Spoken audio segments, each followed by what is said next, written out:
Thank you. What's he going to say? Yeah. Let me talk, how's your daughter? No, you don't have to. Use just in the introduction, who Yes, has just been yes. reelected. That's all you need to say.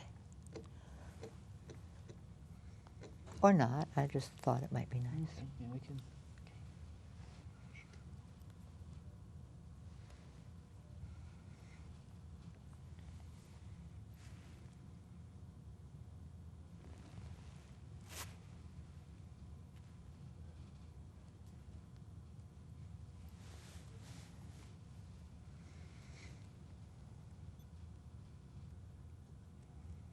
It's Two on the Aisle with me, Charles Gross, and Leslie Hoban Blake.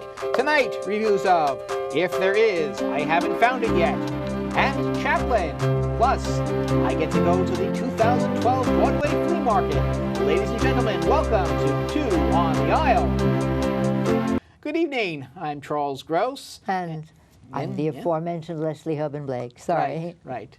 Our newly re-elected Drama Desk Vice President. Thank you, Charlie. Well, so we're moving on to Chaplin, yes. to a musical. Yes, musical to a about musical Charlie about Chaplin. Charlie Chaplin. One of my very favorite characters of all time. A real strange guy. And if you read his memoirs, he's a very angry guy who, although he was very successful, never thought he was successful, and he was never successful enough. He never had enough was never enough for him.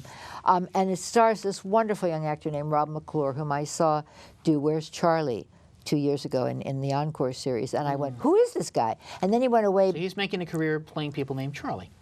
Interestingly, yes, I guess so. I wonder what his next Charlie will be. I hope, hopefully, maybe not Flowers for Algernon. I hope not.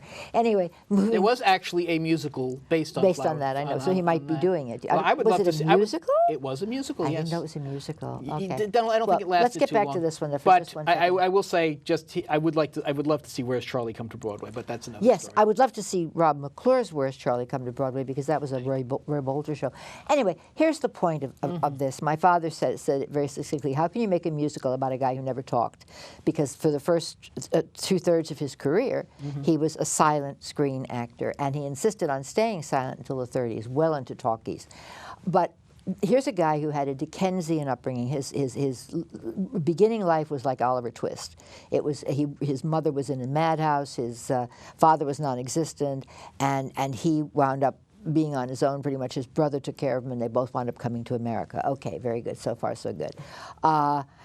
The play opens with Charlie on a high wire, and the first song or the second song is called "What You Gonna Do When You Fall Down," when it all comes down. What you gonna do when it all comes down? And that is the theme of the play. And it's exactly, and it's the only memorable song in the play, or at least the only one that I could remember. Well, that's because they keep repeating it over and over. But he is, by that point, he is already Charlie Chaplin on the wire. The Little Tramp. Then the Little Tramp, yes, exactly, the Little Tramp with the cane and the mustache and the bowler hat.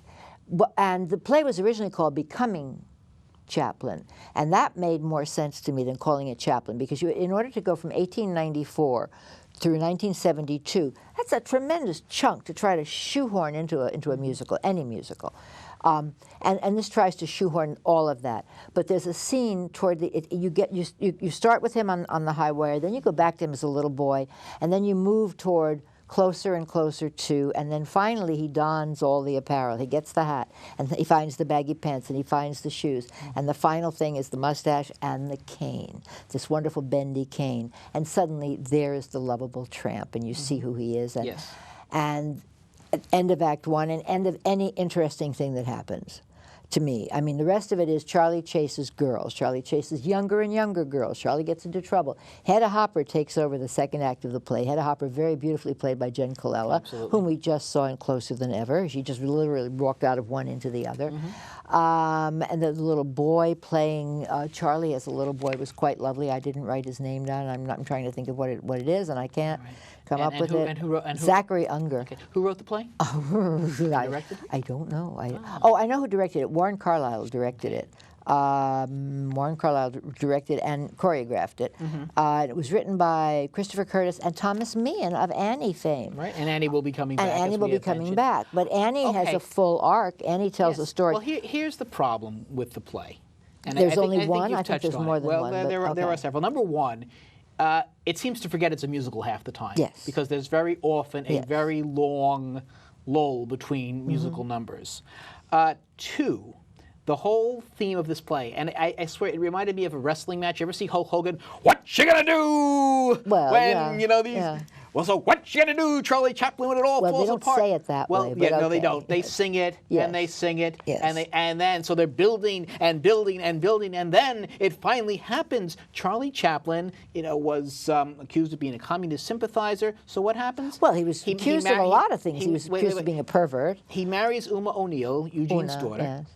moves to Switzerland, has 8 kids, and seems to live Has very... a wonderfully happy... So what you going to do when it all falls around? I'm going to move to Switzerland and have a very happy in between all life. that, he made one film So called that- The King in New York. He tried, and it was a very angry film about what it was like to be Charlie Chaplin and be ignored. But they don't touch on that. Well, no, they stopped at 1972 when he got his special Oscar. Did he make it after that?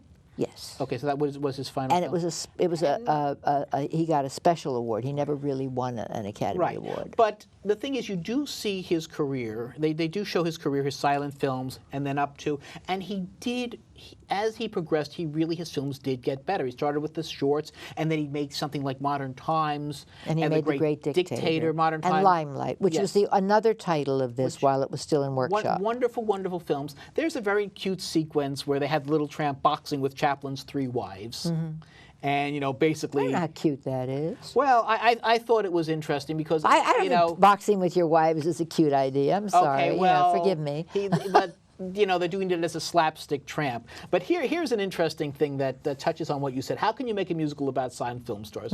Well, they tried. Mac and makes an Mabel. appearance? Yes, Mac and Mac Mabel. Now, Sennett, right. I've never seen Never that. been done successfully. Sennett makes an appearance. As the band who brought Charlie Chaplin to America, and Chaplin did actually work for Sennett. Yes. That's a musical that I think has always had book problems. I've never actually Mac and seen Mabel, it, yeah. but certainly has a great score. So hopefully someone will get it right someday. But again, the problem here with Chaplin is its whole arc, its whole build falls apart because it leads to nothing, really.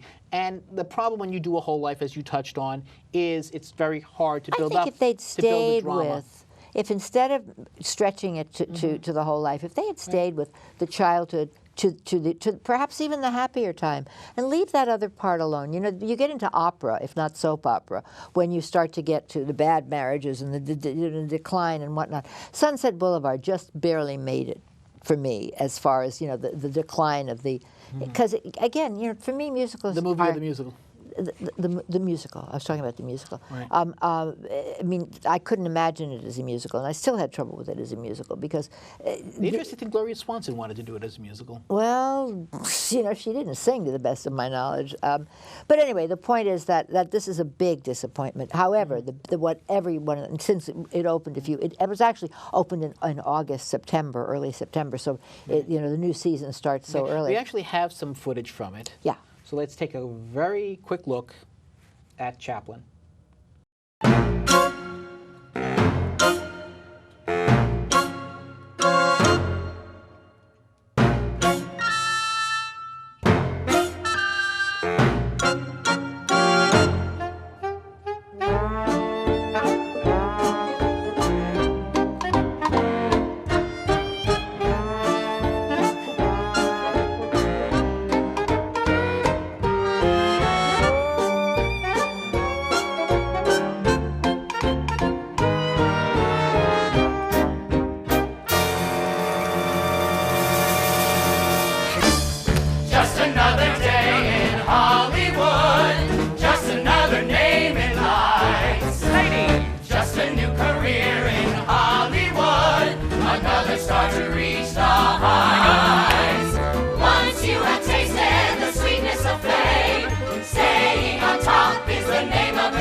People